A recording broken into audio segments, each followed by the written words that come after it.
வணக்கம் கண்ணுங்களா, நீங்கள் எப்படி இருக்கீங்க? நான் ரொம்ப நல்லா இருக்கேன். இன்றைக்கி வீட்டில் இருக்க பொருள்களையும் வச்சு குல்ஃபி ஐஸ்கிரீம் பண்ணலாங்கன்னு அது எப்படி பண்ணுறதுன்னு பார்க்கலாம். வாங்க வீடியோக்குள்ளே போகலாம். ஒரு மிக்ஸி ஜார் எடுத்துக்கலாம். முந்திரி பருப்பு ஒரு 10 பருப்பு எடுத்து உடச்சி போட்டிருக்கேன். அடுத்தது பாதாம் பருப்பு ஒரு 10 பருப்பு எடுத்துருக்கேன், அதையும் போட்டுருக்கேன். இது கொஞ்சம் குறைன்னு அரைச்சிட்டு வந்துடலாம். பாருங்கன்னா இந்த மாதிரி குறைன்னு அரைச்சிட்டு வந்துடுங்க. இதே ஒரு கப்பில் மாற்றிக்கலாம். ப்ரெட் எடுத்துக்கலாங்க. இதே இந்த ஓரமெல்லாம் வெட்டி எடுத்துடலாம்.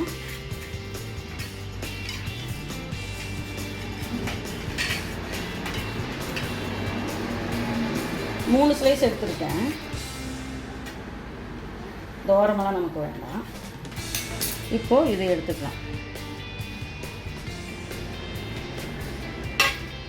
இதையும் மிக்ஸி ஜாரில் கொஞ்சம் குறைப்பாக அரைச்சிட்டு வந்துடலாம். பாருங்கன்னா இந்த மாதிரி ப்ரெட்டையும் குறைன்னு அரைச்சிட்டு வந்துடலாம். இதையும் ஒரு கப்புக்கு மாற்றிடலாம். பாருங்கள், ஐஸ்கிரீம் செய்கிறதுக்கு ஒரு குண்டாவில் பால் எடுத்துக்கலாம். 1/2 லிட்டர் பால் எடுத்துருக்குங்க.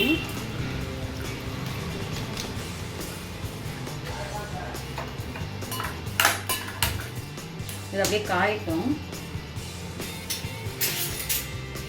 கரண்டி இந்த மாதிரி எடுத்துக்கோங்க. இந்த மாதிரி கரண்டி எடுத்து அப்படியே வச்சுக்கோங்க.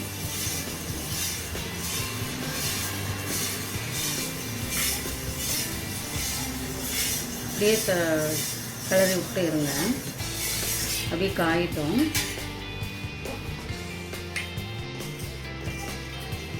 குண்டா கொஞ்சம் அகலமாக இருந்தால் தான் நல்லா இருக்குங்க. பாருங்கள், அப்படியே இதாக இருக்கட்டும். நாம் எடுத்து வச்சுருக்கோம்லங்கண்ணே, முந்திரியும் பாதாம் பருப்பு எடுத்து வச்சுருக்கோம், அதையும் உள்ள போட்டு.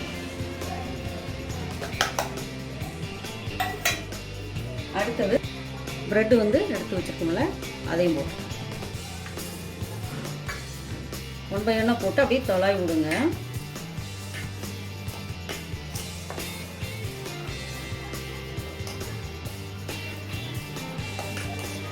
இது கூட 1/2 லிட்டர் பால் எடுத்திருக்கேன். அதுக்கு சர்க்கரை 1 கப் எடுத்திருக்கேன். சர்க்கரையும் போட்டுக்கலாம். பார்த்தீங்களா, அப்படியே கெட்டியாகிட்டு வருது.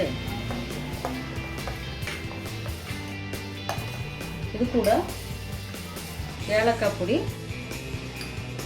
கொஞ்சம் ஒரு 1/2 ஸ்பூன் போட்டுக்கலாம். அடுத்தது ஐஸ்கிரீமுக்கு உப்புன்னு நினைக்காதீங்க. ஒரு உப்பு போடும்போது கொஞ்சம் இனிப்பு தூக்கி கொடுக்கும், அதனால் ஒரு பிஞ்ச் போடுறேன்.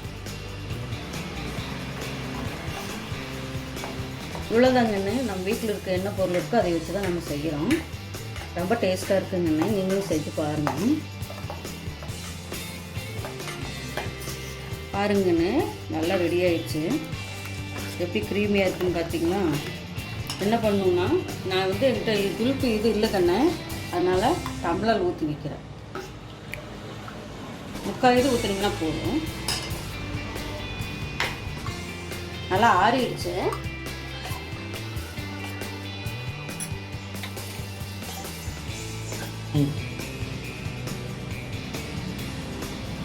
பாருங்கண்ணே, 4 இதுக்கு ஆகுது. 4 டம்ளர் ஊற்றிருக்கு.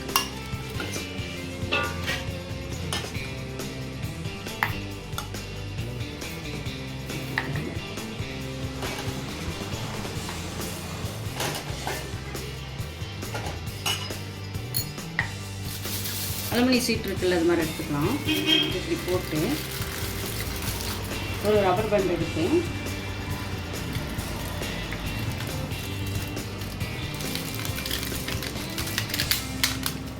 இதே மாதிரி எல்லாத்துக்கும் போட்டுக்கலாம்.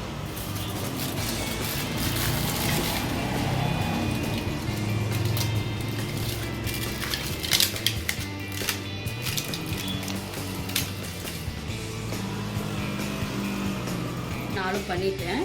இப்போ என்ன பண்ணணும்னா, கொஞ்சம் இடையில சின்ன ஹோல்ஸ் போட்டுக்கலாம். பார்த்து போடுங்கன்னு. இப்போ இந்த மாதிரி குச்சி இருக்குல்ல, இந்த கடையில் விற்கிறாங்க ஐஸ்கிரீம் குச்சி, இந்த மாதிரி வாங்கி இதுக்குள்ளே செய்யணும்.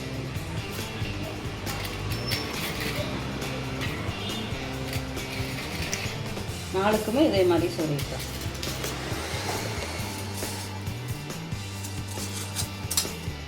இப்போது ஃப்ரீசரில் வச்சு 8 மணி நேரம் ஆகணுங்கண்ணே.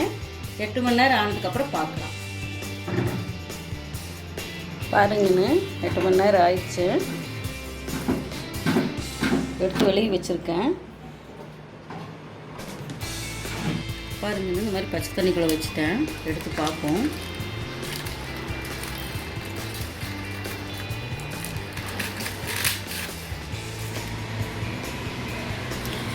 சும்மா இப்படி பண்ணிங்கனாவே இந்த மாதிரி தான் வந்துச்சு பார்த்தீங்களா? அப்படி இருக்கு. இதே மாதிரி எல்லாத்தையும் எடுத்து வச்சுக்கலாம். இனிமையாக நல்லாயிருக்கும். நீங்களும் வீட்டில் ட்ரை பண்ணி பாருங்கள். நம்ம வீட்டில் இருக்கிற பொருளை வச்சு செஞ்சுருக்கோம். ரொம்ப சூப்பராக வந்திருக்குன்னு, நல்லா க்ரீமியாக இருக்குது. நீங்களும் லைக் பண்ணுங்கள், ஷேர் பண்ணுங்கள், சப்ஸ்கிரைப் பண்ணுங்கப்பா. பாய்.